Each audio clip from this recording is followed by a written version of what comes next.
Okay, so who hasn't, totally daydreamed about having one of those effortlessly chic French patios, where you can practically smell the gauloise and fresh croissants. But let's be real, becoming a design guru just to redo the patio, not high on my priority list. That's exactly where the steep dive comes in. You sent over some stuff about bistro-style furniture, and it's perfect, really, because it's not just about recreating that Parisian cafe vibe, although it definitely does that. It's that they're so versatile, and they just nail that French blend of elegance, but still casual and comfy. I'm already inspired. Yeah. But where do we even start? Looking at these design guides, there's just so much about different styles and materials. It's a little overwhelming. The good news is bistro sets are pretty simple at their core. You've got your small round table, a couple of chairs, perfect whether your patio's huge or like a postage stamp.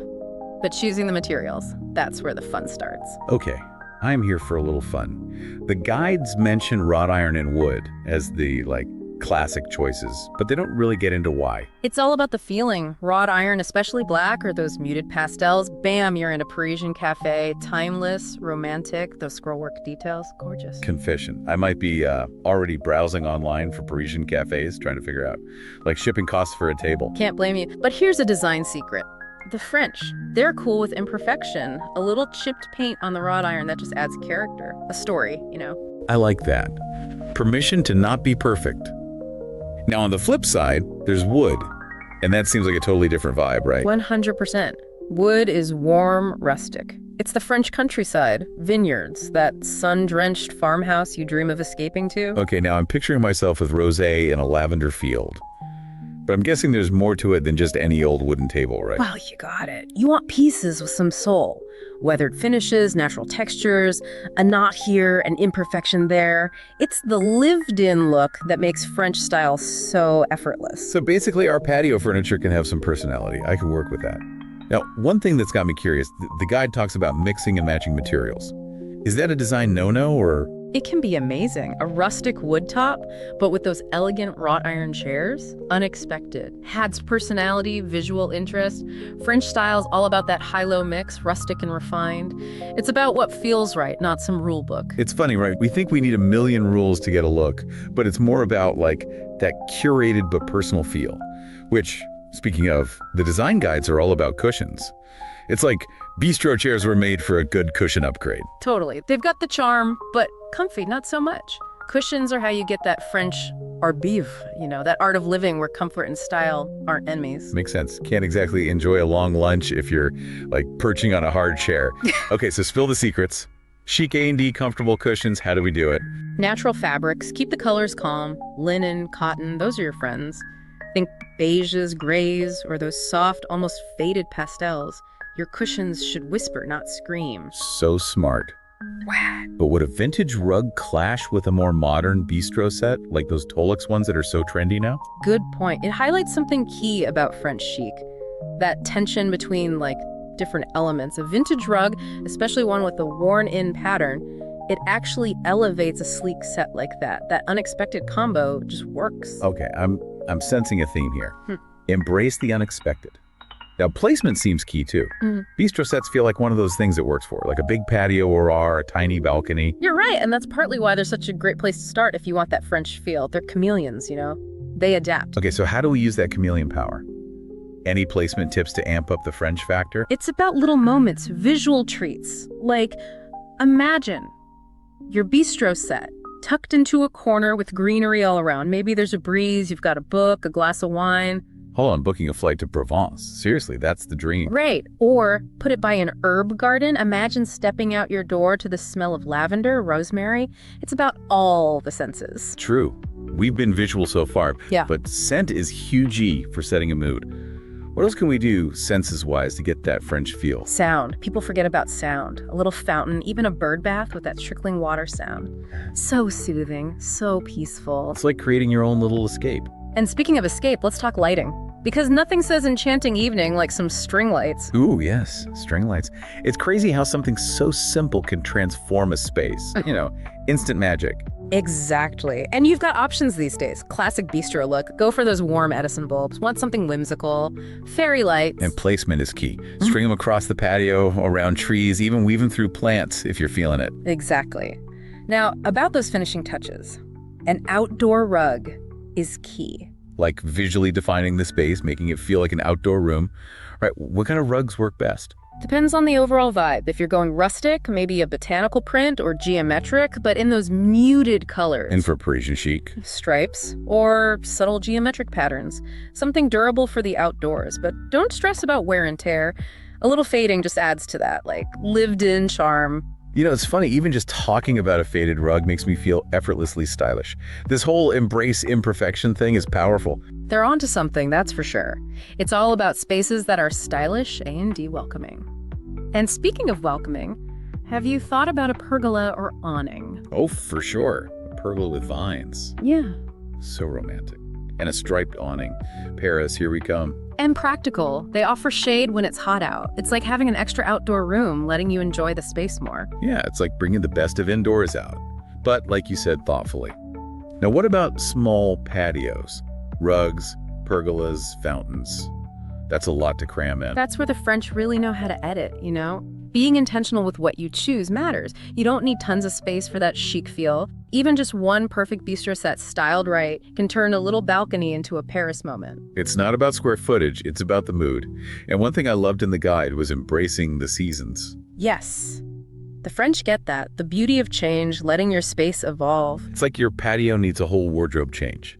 So spring, that's when you bring in the bright colors, Yeah. right? Like planters bursting with tulips, that kind of thing. And then as it gets warmer, you shift to those classic summery things, maybe jasmine growing up, a pergola, or ferns, lots of green. And then fall, my fave. Yeah.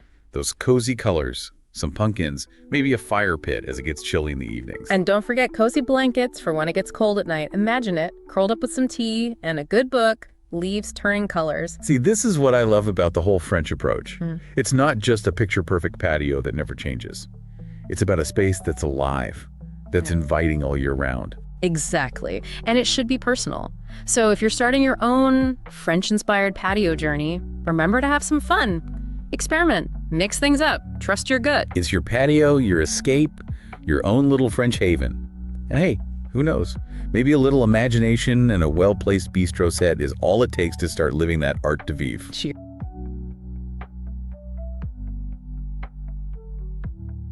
Ever wish you could just step out your back door and be transported to a charming Parisian cafe? Or maybe a peaceful courtyard somewhere in Provence? I feel ya. We'll get ready to say bonjour to French chic patio vibes. That's right, because in this deep dive, we're talking patios, and more specifically, the foundation of any good patio design. And when you say foundation, you mean? Flooring. It's the key to setting the tone for that je ne sais quoi. Okay, so let's break this down. When we say French chic, what are we really talking about? What's the vibe? Think timeless, Yeah. elegant, that effortless luxury you might find like strolling through a centuries-old garden. Okay, I'm getting that. It's about using those natural materials in a way that feels both luxurious and approachable. Like a place where you can relax and unwind without all the pretense? Exactly. Okay, so where do we even begin? What materials are we looking at that scream French chic? You got two great options, each with its own unique charm. Let's hear it. Natural stone and aged wood. All right, both of those sound promising. Both tap into that sense of history and timelessness. Okay, let's talk stone first. I've always loved the look of a good stone patio, but it feels like a whole world unto itself. Absolutely. Right. Each type of natural stone brings something unique. Fill me in. Limestone, for example, is a classic for a reason. Yeah, what is it about limestone? It just has that instant elegance factor, you know. Right, like, oh, this old patio. Yeah. Yeah, it's been in my family for generations. Laughs. Exactly. And those gorgeous light colors, creams, beiges, soft grays. So classic. It's just got that light and airy feel that's so French. And it's got to be durable, right? I mean, we've got to be able to host some epic garden parties out here. Oh, absolutely. Limestone can withstand years of, well, anything you throw at it. Dinner parties, family gatherings, you name it. Plus, the texture is fantastic. It's not just a flat surface. Right. It's got that subtle weathering that adds some visual interest. Speaking of texture, have you considered travertine? Okay, travertine. I feel like that's everywhere these days. It's definitely having a moment, and for good reason. What's the deal with travertine? It's like limestone's cool, rebellious cousin. It's all about embracing the imperfections, you know. Okay, tell me more about these imperfections. Those earthy colors, the pits and crevices, those natural variations, they give it that rustic charm. Okay, so it's a little less perfectly polished and a little more lived in kind of vibe. Exactly. And here's a bonus. Travertine stays cool underfoot, even on the hottest days. Really? How does it do that? It's porous, so those tiny holes actually help dissipate the heat. Okay, that's pretty cool, literally. So we've got limestone, the classic, travertine, the cool kid on the block. What other stone options are out there? For something a little more dramatic, there's always slate. Ooh, slate. Now we're talking. It comes in those rich, deep tones. Think charcoals, blacks, even blue-grays. It's like the little black dress of patio flooring. Exactly. Slate's got that timeless elegance, and like limestone, it has that wonderful natural texture. Okay, I'm sold on slate. But what about those truly authentic French courtyards? What's the secret ingredient there? For that, we have to talk cobblestones and flagstone. Hit me with it. Cobblestones have that charming, irregular shape. They've got character. Exactly. Each stone is unique. And then there's flagstone, a little more refined than cobblestone. But still natural and organic. Gotcha. So many stone options. Right. But don't forget about wood. Okay, true. We can't forget about wood. What does wood bring to the French chic patio party? Wood brings that warmth, that rustic countryside elegance. I can see it now. Curling up with a good book on a warm wooden patio, surrounded by nature. Exactly. It creates an inviting atmosphere. It's all about natural beauty. Okay, now I'm picturing like a million different wood patios, and I'm not sure all of them are screaming French countryside chic to me. You're right. Not all wood is created equal. But let's talk about a showstopper. Reclaimed wood. Reclaimed wood, huh? I'm listening. It's got that whole eco-friendly thing going for it too, right? Absolutely. It's sustainable and stylish. Okay, I'm sold on those two things alone. But what makes it especially perfect for that French chic look Yeah. is that sense of history. Reclaimed wood has lived a whole other life. I love that. We're talking old barns, factories, maybe even those charming wine barrels. Oh, stop. That's amazing. Like a little piece of French history in your backyard. Exactly. Each piece with its own story to tell. I can just imagine like hosting a dinner party and being like, oh, this section of the patio, straight from a 19th century farmhouse in Normandy, no big deal. Right. And it's not just the history. Okay, what else? Those visual imperfections, Oh yeah, the knots, the grain, all that good stuff. Exactly. That weathered texture, it all adds to the charm. That perfectly imperfect aesthetic. Yes. It's not about being pristine. It's about embracing the beauty of age and character. I'm with you. I'm with you. What about color? What kind of color palette are we working with here? Think soft, muted tones. Give me some examples. What are we thinking? Soft grays, warm browns, even hints of faded paint. Oh, I love that. So we're talking about that aged patina. It's already built in. Exactly. Nature has already done the work for you. Okay, so reclaimed wood. It's eco-friendly, it's got history, it's got character. We love it. It'd be win-win. But let's say, hypothetically, I can't get my hands on any reclaimed wood. What are my other options? I still want that aged look. We're talking distressed or weathered wood. Okay, break it down for me. What does that mean? It's new wood that's been treated to mimic that aged look and feel. Oh, so they're faking it. In a way, but in the best way possible. Okay, I trust you. Tell me more. How do they achieve that? Artisans use different techniques like distressing the edges, hand scraping. It's like they're artists. Like instead of paintbrushes, they've got hammers and sandpaper. Exactly. They might use different staining methods too. To get that perfect weathered color. You got it. Like those charming French farmhouses, you know? Oh, with the weathered shutters. Exactly. Sun-bleached doors. A lot of that is achieved through techniques like whitewashing.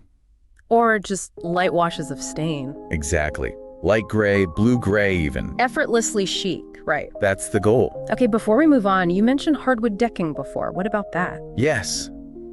Hardwood decking. Because when I think hardwood, I'm thinking sleek and modern. I'm not getting French countryside vibes. You're right, not all hardwood decking screams French chic. Okay, I'm listening. But if you choose the right type of wood, the right finish, it can totally work.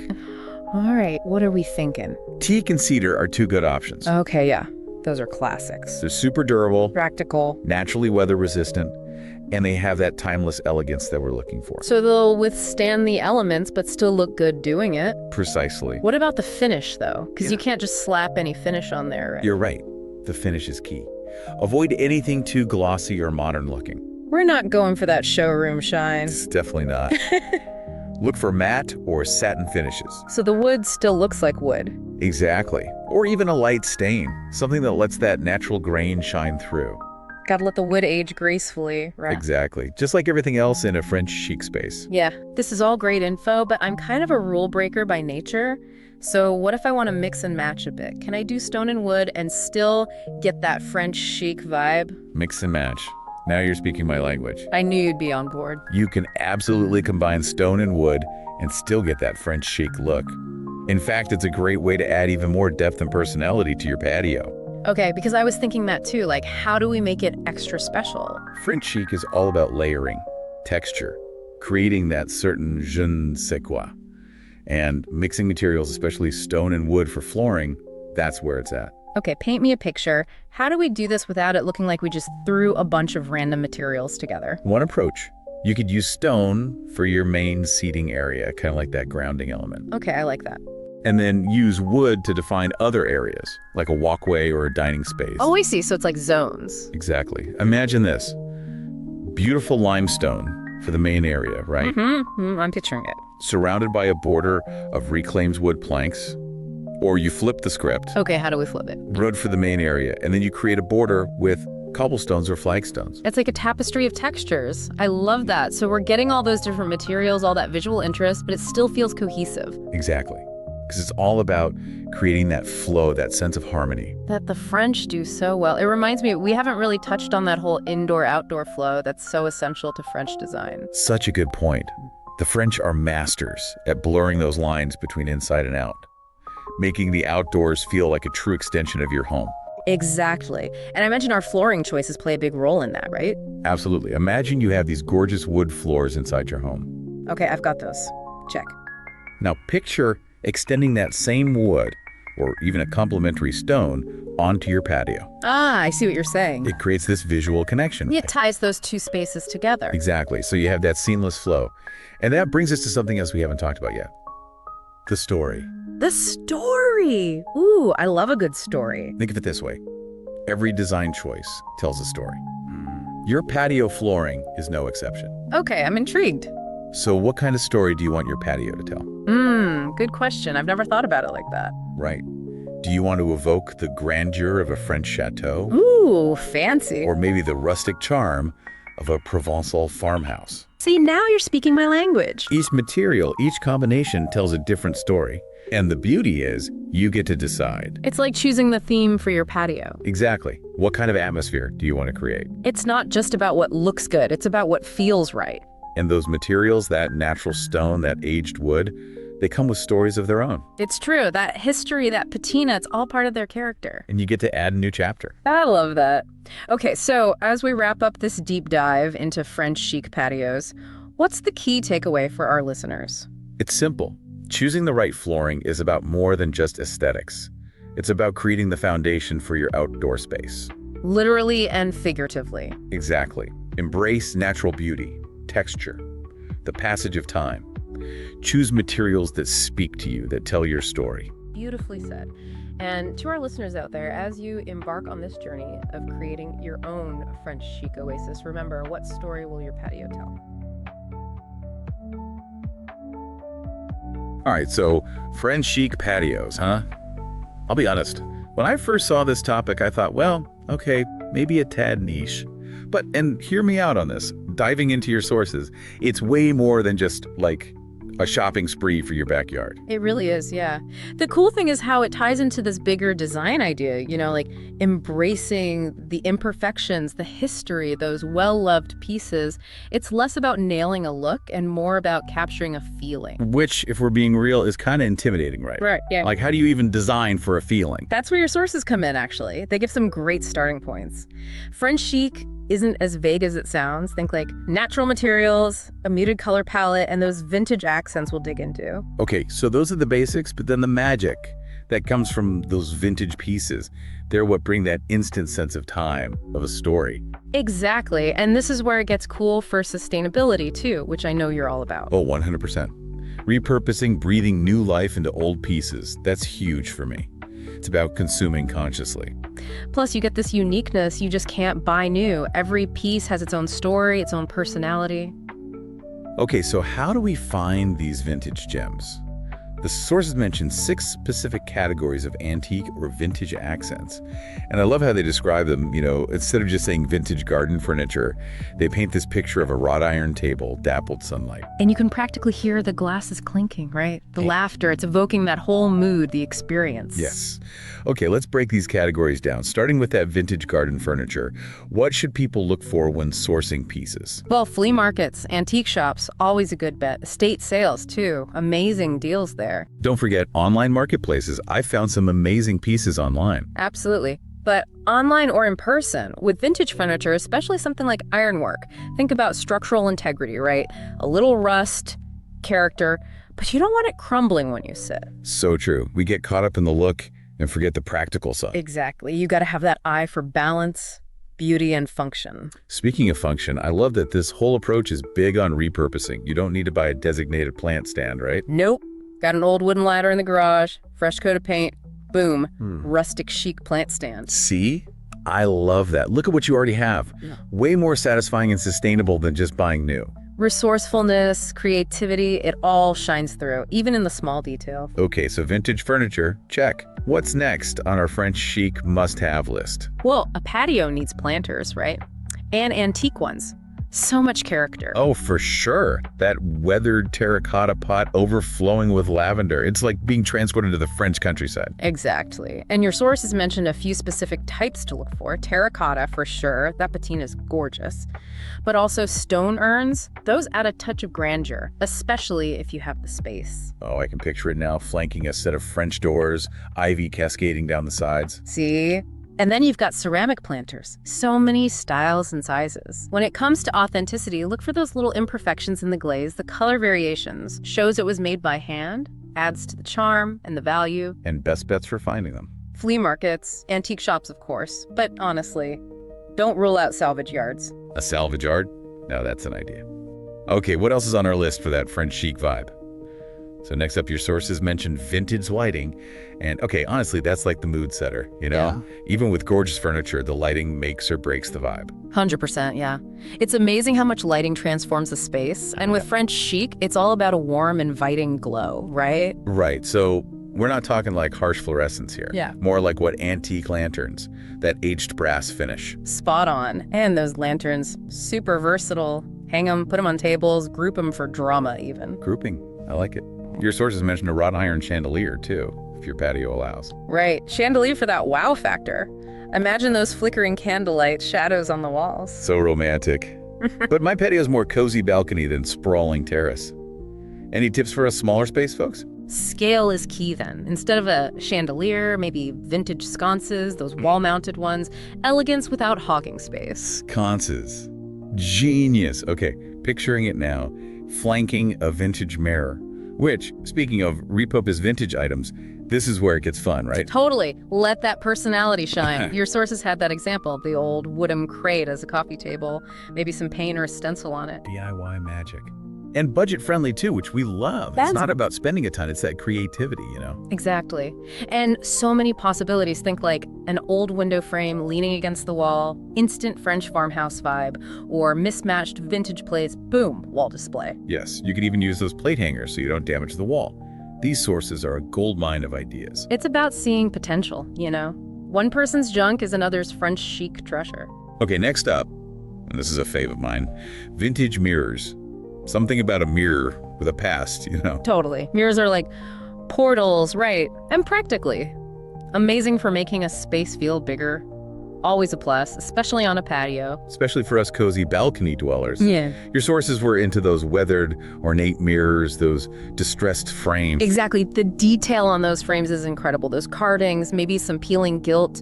It's like instant grandeur and history. And the placement of that mirror matters, right? Reflecting greenery, bouncing light. Exactly. Bringing the outside in, even though you're already outdoors, adds another dimension. Love it. Okay, last but not least, antique French accessories. Those final flourishes. Yeah. What should we be hunting for? Texture and materials come into play here. Vintage candle holders, a little tarnished silver or brass, that patina, and honestly, never underestimate a weathered picture frame. Maybe a botanical print in it. Or even just the frame, no picture, leaning against the wall, that casual elegance. Exactly. Little vignettes that tell a story. Oh, and I gotta mention French enamelware. Your sources were big on that. Those old pitchers, jugs, those muted tones. Enamelware, yes. So rustic and elegant and perfect for displaying fresh flowers. Yeah. Speaking of which. We could do a whole nother deep dive on French-inspired blooms, but for now. Right, accessories. We've covered a lot, and honestly, it'd be easy to go overboard, right? Ending up more grandma's attic than French chic. How do we find that balance? Vintage charm, modern sensibility. That's a slippery slope, from curated and charming to, well, kind of cluttered. Yeah. How do the sources say we stay on track? Actually, they have some really good examples. One that comes to mind is pairing a sleek, modern sofa, something like linen or canvas, with some vintage side tables. That contrast can be amazing. Oh, I get you. It's like that old Hollywood Regency look. Super glam and modern, but with those ornate, maybe a little worn accents to ground it. Exactly. Unexpected pairings, right? Or, picture this. Contemporary dining set, clean lines, maybe some metal, but then overhead, those gorgeous antique lanterns. Now, that's chic. The modern keeps it from feeling stuffy, Yeah. but the vintage brings in the soul, the character. You got it. And texture, don't forget texture. If you're working with lots of smooth surfaces, a vintage rug, some weathered fabrics, they add that lived-in, cozy vibe instantly. This has got me thinking about my own place now. Yeah. It's funny how you can get so used to your stuff, you stop really seeing it. Yeah. Any advice for someone listening who's like, okay, love it, but where do I even start in my patio? I'd say take inventory, seriously. Walk around your space, your whole home even, and just notice what catches your eye. Maybe it's that old trunk in the attic, could be a side table, or a stack of old books, instant history for some outdoor shelving. A treasure hunt. I love it. That's what it is. And it doesn't need to be big or expensive. Even something as simple as swapping your throw pillows for some with a vintagey floral print can change the whole feel. It's those small touches, those details that make it yours. Right. Which, that's got to be the biggest takeaway from this French chic thing, right? It's not a rule book. It's about what feels real to you. Nailed it. It's about knowing the why behind the what. Why do we love these vintage pieces? What is it about that French chic vibe that speaks to us? And how do we bring those feelings into our own spaces in a way that feels, personal, meaningful? So well said. And I think that's the perfect note to leave our listeners on today. Your turn to go treasure hunting, everyone. Yep. Look around, get creative, and most importantly, have fun with it. And if you're feeling inspired, we want to see it. Share your French chic patios or any space you're loving right now. Tag us on social media. Can't wait to see what you come up with. Until next time, happy designing.